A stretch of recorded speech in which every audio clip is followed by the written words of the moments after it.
ጤና ይስጥልኝ አገሬ ሰዎች እንደምን አላችሁ? ደህና ናችሁ ወይ? የእግዚአብሔር ምሕረት በረከቱ፣ ጸጋው፣ ቸርነቱ እንዳይለያችሁ ለእናንተም ለቤተሰቦቻችሁ ከፍ ያለ ምኞቴና ጸሎቴ ነው። መልካሙን ሳምንት እመኝላችኋለሁ። ለእኔ ቅዳሜ ጠዋት ነው። ዛሬ ወደ እናንተ የቀረብኩት ስለዚህ ሰውዬ ለመናገር ነው። ከዛ በፊት ግን አንዳንድ በጣም የሚያሳዝን ሁኔታ አለና ስለነዚህ ወገኖቻችንም የተቻለኝን ያህል ድምፅ መሆን እፈልጋለሁ። በሁለቱ ታይም ቱ ታይም በሳውዝ አፍሪካ ላይ የሚካሄደው እነዚህ ጥቁሮች አፍሪካን ወገኖቻችን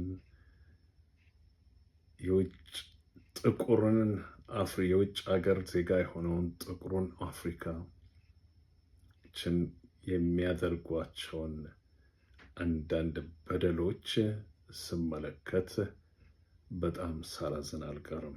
በተለይ ወገኖቻችንን ላስት ዊክ የተደረገባቸው ትልቅ አንጀስት የሆነ ጥፋት ቁጭ ብለው በሚበሉበት መጥቶ ህይወታቸውን ስላጠፏቸው በጣም ነው ማዝነው። ይሄ ነገር ታይም ቱ ታይም ይካሄዳል። ለምን እንደሆነ በማይገባኝ አንጻር ነው።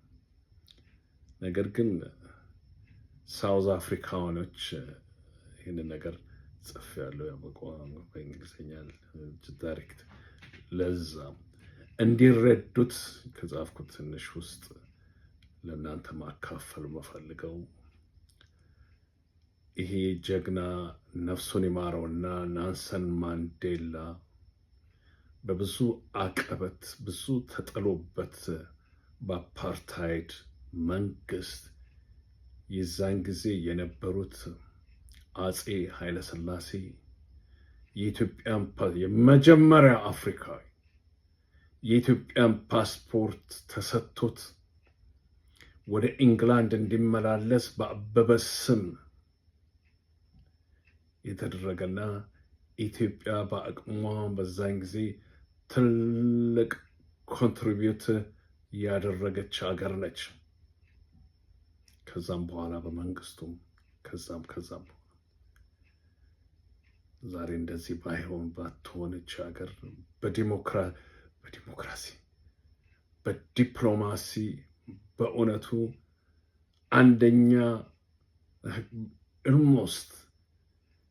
አንደኛ ዓለሞችን ተሟግታ እስካሁን ድረስ እስከ the last 8 years እንደዚህ አዘቅት ከመውደቋ በፊት ተሟግታ ድምፅ አሰምታ ከዩናይትድ ኔሽንም ሆነ በኦዩ በሌሎችም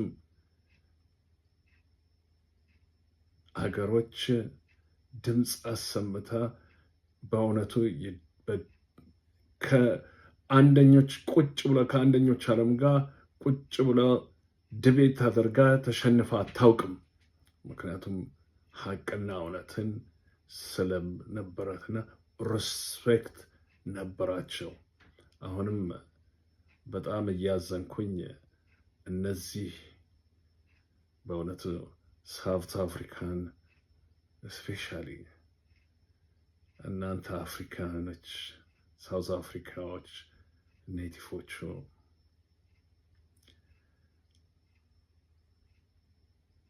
ዛሬ እንደዚህ የደረሳችሁት ጀስት ትንሽም ቢሆን አፍሪካ የተቀረውም አፍሪካ ለእናንተ ጮኸዋል። በተለይ ኢትዮጵያ ያደረገችው ኮንትሪቢዩት በአቅሟ ትልቅ ነገር ነውና አሌስ እናንተ ወጣቶች የዘመን ወጣቶች ምናልባት ሂስትሪ ያላስተማሯችሁ ይሆናል። ያንን ካልኩት ከጻፍኩት አንዱ ውጥ ነው።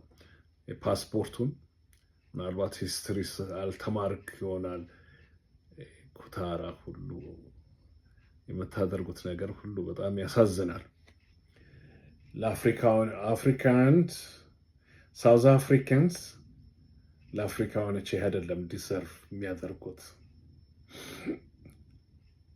በተለይ ደግሞ ኢትዮጵያውያኖች ይህ አይደለም ምስጋናቸው። በዚህ ካልኩኝ በኋላ ወገኖቼ ሌላው በጣም አሳዛኝ ላይ ሁኔታ ያሉት ሳዑዲ አረቢያ ያሉት ወገኖቻችን ናቸው። እሱም በጣም አሳዛኝ ሁኔታ ነው። በየዓመቱ ነው ይሄ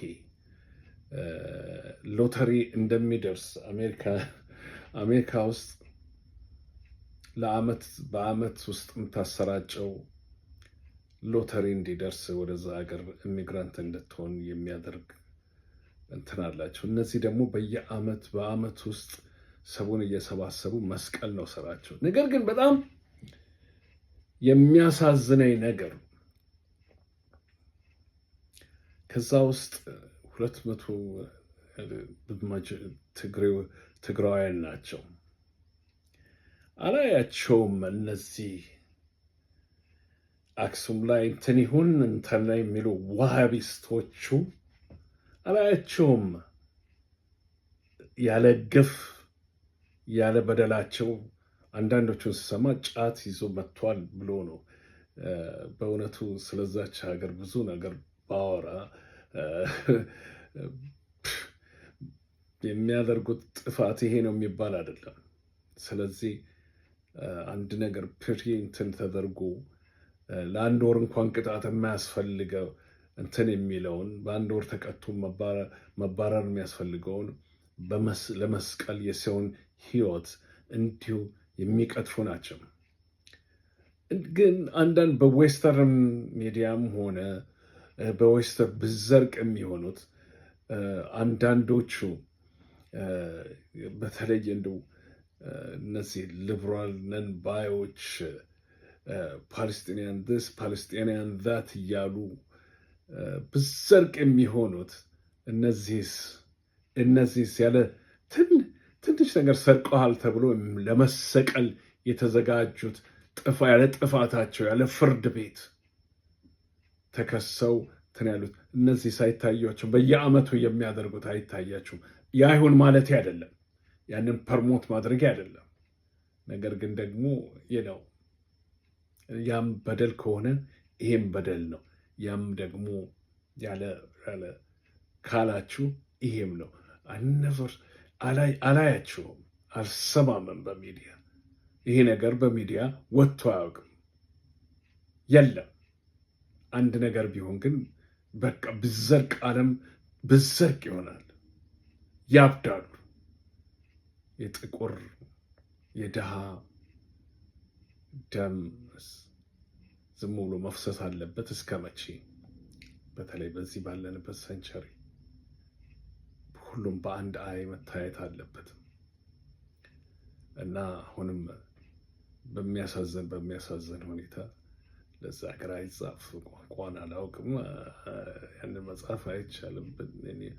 ለምንችለው ኤንጂኦዎች እንትን ብለናል። ደሴት ምን አቅም አለን? ምንም አቅም የለም። ስለዚህ ያለው መንግስትም ይረባ አይደለም። እሱ ወገኑን ይግደል እንጂ ወገኑን መቼ እንትን እንዲል ማስጠንቀቂያ ተጠንቅቁ ነው የሚለው። መቼ ይሟገታል? አይሟገትም። ደህና መንግስት ስለሌለ አዝናለሁ በጣም። ሌላው በጣም የሚገርመኝ ስለዚህ ሰውዬ ነው። ዳንኤል ከበደ ነው፣ ዳዊት ከበደ ነው፣ ጋዜጠኛ ነው አሉ። እኔ በቅርብ ጊዜ ውስጥ ነው እንትን ብለው በተለይ ላስት ዊክ ያንን በእነዚህ ሁለት አጀንዳዎች ነው የመጣሁት እና ይሄኛው ግን ትልቁ አጀንዳ ይሄ ነው። ይቅርታ ጃምፕ አደረኩ መሰለኝ ፉል ስቶፕ ሳላደርግ ከይቅርታ ጋር። ሌላው ይሄ ሰውዬ ነው።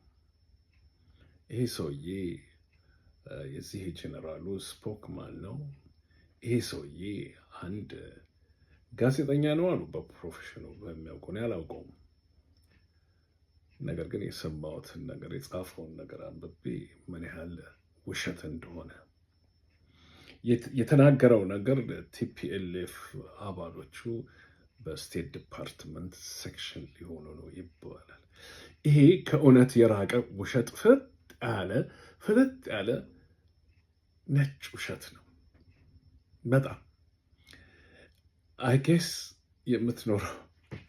የምትኖረው እዛች ሀገር ነው እና አታውቅም እንዴት ሲስተሙ እንዴት ሆነ። የስቴት ዲፓርትመንት ማንም ወይም አሜሪካ አንድ ሰው ላይ ተቃውሞ ስታደርግ በድብቅ የሚሆን ነገር የለም። በድብቅ የሚሆን ነገር የለም። ስለዚህ የስቴት ዲፓርትመንቱ አንድ በዌብሳይቶቹ በጋዜጣም በምንም ያወጣና ስማቸውን እነዚህ ሰዎች ተብሎ እንትን ይላል። ለላስት ታይም የሆነው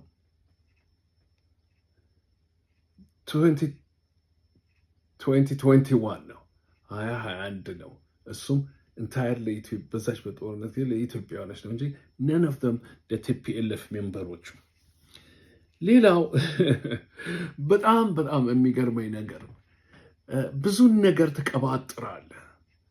ጋዜጠኛ ከሆንክ አክት አደርግ እንደዚህ፣ አልበዛም ደግሞ ላቢ የሆንክ እንደሆነ አንደኛን አናውንስ ላቢ ለኝ በል። አዘርዋይስ ወገኔ ዝም ብለህ አትናገር፣ ከእውነት የራቀ ሶፋር። አንድ የስቴት ዲፓርትመንቱ ኦርጋናይዜሽን የሰዎችን አሰት ንብረታቸውን ወደ ስቴት እንዳይገቡ ቪዛ የሚከለከል ስማቸው ይወጣል። በማ በኦኤፍኤሲ ኦፊሻል ኦፍ ፎረን አሰት ኮንትሮል የሚሉት ኦርጋናይዜሽን አለ እዛ ዲፓርትመንት ውስጥ። ስማ ይሄንን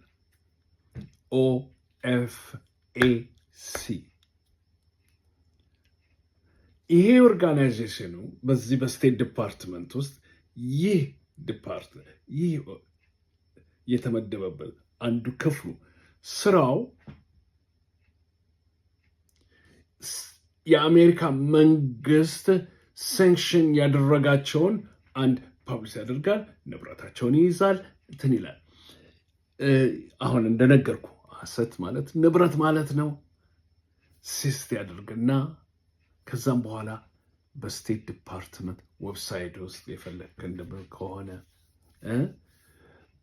በፎረን አፌር ትንያው ልክልሆነ ወይንም ደግሞ ሀገሪቱ እዛ ባለችበት ኤምባሲ ውስጥ ከዛ የመጣ ከዋሽንግተን ዲሲ የተላከ ይጽፉና ስም ዝርዝር ያወጣሉ። ለአንተ ይህ እንዲህ ነው ብሎ የነገረ ማን ነው? ጋዜጠኛ ከሆንክ ደግሞ የመጀመሪያ የጋዜጠኛ ስራ ምን መሰለ?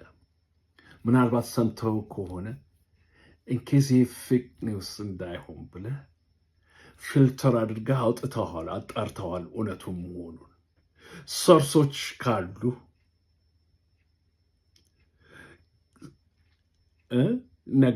ጋዜጠኝነት ሁሉ ጊዜ በሰዎች ነው።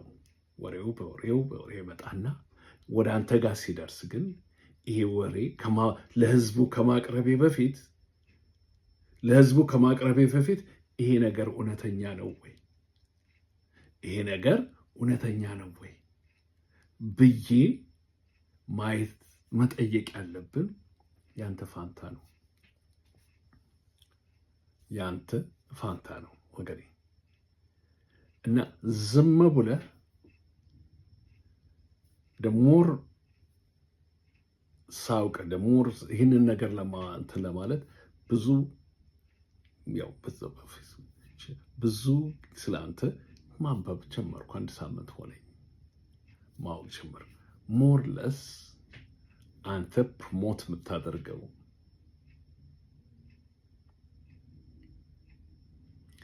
የትግራይን ህዝብ ወይም የትግራይን ሲቹዌሽን አሁን ያለችበትን ሳይሆን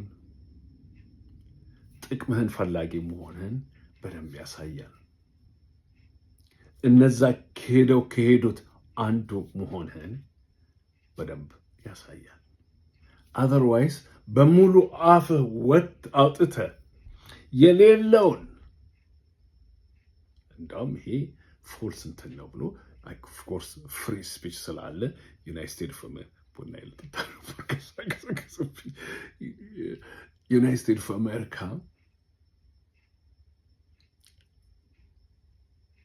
እንዲህ አይነቱን ነገር ብዙ እንትን አይሉትም። ነገር ግን ነው እንዲህ የተደጋገመብህ ከሆነ ምናልባት አንዳንዶቻችን ቢኬርፉል ምን ብለህ እንደምታወጣው አክሰስ ሊኖረን ይችላል እና እንደዚህ አይነት ነገር አለ ተብሎ ማንኛውም ሰው እኮ ለስቴት ዲፓርትመንት ኢሜል መጻፍ ይችላል። ይሄ የተደጋገመ ከሆነ ወርኒንግ እንደምታገኝ ታውቃለህ። መጠንቀቅ አለብህ። እኔ እነግርሃለሁ እንዲህ አይነት ነገር የበዛ እንደሆነ እንዲህ አይነት ውሸት ያበዛህ እንደሆነ ውሸት ነው፣ ውሸት መባል አለበት። ያበዛህ እንደሆነ ችግር በራሱ ላይ ነው ችግር የምትፈጥረው። የማይገባኝ ነገር ነው። ብዙ ጊዜ ፎከስ የምታደርገው አንድ ጋዜጠኛ እዛ ሀገር ተወልደህ ያደግ ቋንቋውን የምትናገር ስለዛ ሕዝብ አስባለሁ የምትል ምናልባት እንኳን በአይዲዮሎጂ እና በአመለካከት የተለያየ ብትሆን መጀመሪያ ፕራዮሪቲ መስጠት ያለበት እንደ ጋዜጠኛ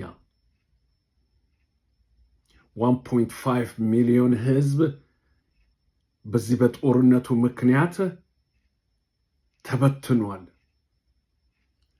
ይህንን ነገር ከተፈራረሙ 3ኛ ዓመት መጣ። ንሽላል ሆነ እዛች ተወልደች ያደግክባት አገር የተማርክ ያስተማረችህ እናት ገበሬዋ ታክስ ከፍለው እዚህ ያደረሱ ተበታትነዋል፣ ወደ ቦታቸው አልተመለሱም። ይህ ለምን አይሆንም? ያንተ ፕራዮሪቲ እንዳንተ አይነቶቹ ናቸው።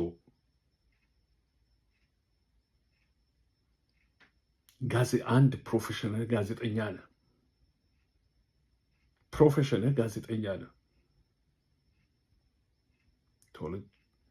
ስለ ራሴ መናገር አልፈልግም። ተወልጄ ያደግኩበት አዲስ አበባ ነው። 45 ሀገሬ አመት ሆነ ኮምፕሊትሊ ያቀሩት ያንቺን በትርቴን የቆረጥኩባትን ሀገር ጥዬ ስወጣ ሲሄድ ልጅ ከኤሌመንታሪ ወደ ፊደል እስከቆጠርኩበት ጊዜ ውጭ ነው። እንዳንተ አይነቱ ግን በዛ ህዝብ ተምረህ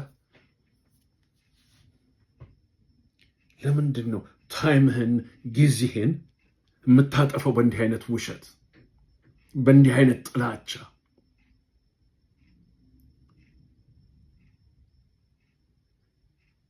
ፖይንቱ ቲፒኤልኤፍ አይደለም።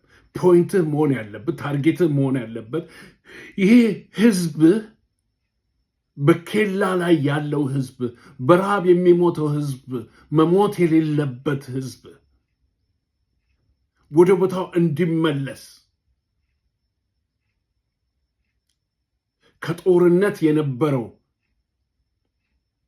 መሬቷ ተሮተሪዋ እንዲመለስ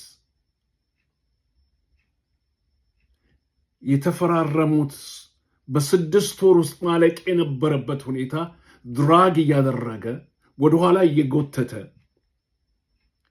በፊትም ተገዶ ነው የነበረ የተጎተተ ዛሬ አዲስ አበባ ነው ያለ የምትኖረው። አጌስ እንዴት አድርገህ ታወራለህ? አይደል እንዴ? እንደ ሌሎቹ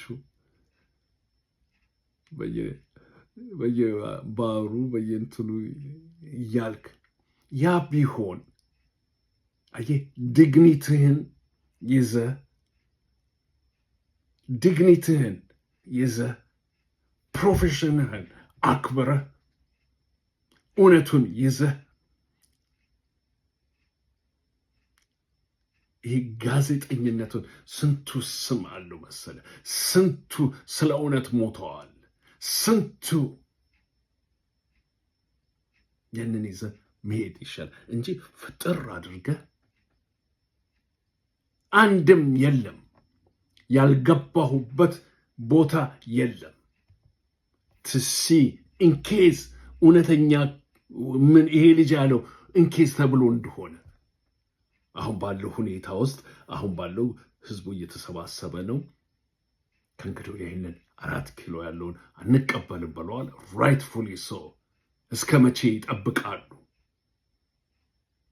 በሳይለንት ዋር በሳይለንት እስኪገለ ጋፍ ወዳርስ ሳይለንት ኑክሌር ኤሩን ፖሊሽን አድርጎ እንታን ህዝቡን እስኪያጠፋ ነው። እንዴት ነው የማይቆረቆር እንዳንተና አንተን የመሳሰሉት? እንዴት ነው ይሄ የማይከብዳችሁ? እንዴት ነው እዛች ኬላ ላይ ያለችው እናት ስትሞት የማይከብዳችሁ? ዋይ አንድን ኦርጋናይዜሽን ላይ ብቻ እንትናችሁን ፎከስ የምታደርጉት? ተደርጎ እኮ የማይታወቅ ነገር ነው። መጀመሪያ ፕራዮሪቲ ህዝቡ እንዲመለስ፣ አገሪቷ ቴሪቶሪያ እንድትመለስ፣ ባጀት እንዲሄድ፣ የተቀረው እንደ ማንኛውም ክልል ከሆነ በኋላ ያንን እንደ አለርጂክ ሆነ የምጠላውን የውሸት የተናገርክበትን ቲፒኤልኤፍ በኋላ ህዝቡን አሰባስበ ኦርጋናይዜሽን ፈጥረ ፓርቲ ፈጥረ ለህዝቡ ማስረ ይሄውና። ይሄ አይደለም የእናንተ ፕራዮሪቲ። ግድ የላችሁ። ትልቅ ስም ነው ያስከው። ምናልባት ተመረህበታል። እዛ ተዋሻለህ። ውሸት ነው። ያልገባሁበት ዲፓርትመንት የለም። ኢቨን ዶ አይ ነው ኢንኬዝ ያላየሁት ማለት አይደለም። ገብቼ ነው ያላየሁት። እነዚህ ናቸው። ፎረን አፌር ሚኒስተር ነው ሰቡን ሳንክሽን የሚያደርገው። ኢቨን ሰነዶች ካጸደቁት በኋላ ለእሱ ነው የሚሰጡት። እሱ ካወጣው በኋላ ነው እንትን የሚለው። ስለዚህ እባክህ መቃባጠርህን አቁም። ወደ ሳይንሳችሁ ተመለሱ። ምናልባት ልትል ቱ ሌት ህዝቡ ነክቷል፣ በቃኝ እያለ ነው። አይሆፕ ሶ ባሉ እንግዲህ ወገኖቼ እግዚአብሔር ከእናንተ ጋር ይሆነ። በርቱ። ባይ ባይ።